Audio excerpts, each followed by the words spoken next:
அனைவருக்கும் வணக்கம். சற்று முன் வெளியான முக்கிய அறிவிப்பின்படி மக்களே கவனமாக இருங்கள், உருவானது காற்றழுத்த தாழ்வு பகுதி. தமிழகத்தில் மீண்டும் கனமழை எச்சரிக்கை. வங்கக்கடலில் உருவாகியுள்ள காற்றழுத்த தாழ்வு பகுதி காரணமாக தமிழகத்தில் பெரும்பாலான மாவட்டங்களில் கனமழை முதல் மிக கனமழை பெய்யக்கூடும் என சென்னை வானிலை ஆய்வு மையம் எச்சரிக்கை விடுத்துள்ளது.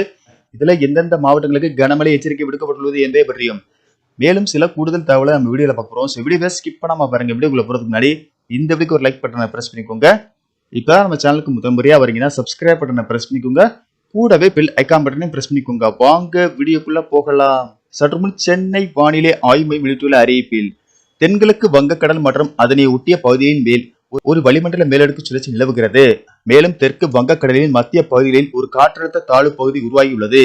இது நாளை வடமேற்கு திசையில் நகர்ந்து தென்மேற்கு வங்கக்கடல் பகுதியிலும் வடக்கு திசையில் நகர்ந்து அதற்கடுத்த 48 மணி நேரத்தில் மத்திய மேற்கு வங்கக்கடல் பகுதியிலும் நிலவக்கூடும். இதன் காரணமாக தமிழகம், புதுவை மற்றும் காரைக்கால் பகுதிகளில் பெரும்பாலான இடங்களில் இடி, மின்னல் மற்றும் பலத்த காற்றுடன் கூடிய கனமழை பெய்யக்கூடும் என அறிவிக்கப்பட்டுள்ளது.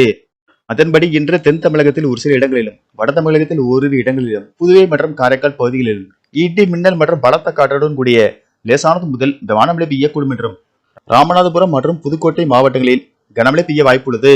நாளை தமிழகத்தில் ஓரிரு இடங்களிலும், புதுவை மற்றும் காரைக்கால் பகுதிகளிலும் இடி, மின்னல் மற்றும் பலத்த காற்றுடன் கூடிய லேசானது முதல் மழை பெய்யக்கூடும். புதுக்கோட்டை, தஞ்சாவூர், திருவாரூர், நாகப்பட்டினம், மயிலாடுதுறை மாவட்டங்களில் ஓரிரு இடங்களிலும், காரைக்கால் பகுதிகளிலும் கனமழை பெய்ய வாய்ப்புள்ளது. ஏப்ரல் 9ஆம் தேதி முதல் 13ஆம் தேதி வரை தமிழகத்தில் ஓரிரு இடங்களிலும், புதுவை மற்றும் காரைக்கால் பகுதிகளிலும் லேசானது முதல் மழை பெய்யக்கூடும்.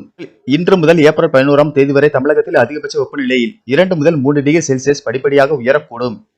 சென்னை மற்றும் புறநகர் பகுதிகளை பொறுத்தவரை இன்றும் நாளையும் வானம் ஓரளவு மேகமூட்டத்துடன் காணப்படும் என்றும் நகரின் ஒரு சில பகுதிகளில் லேசான மழை பெய்யக்கூடும்.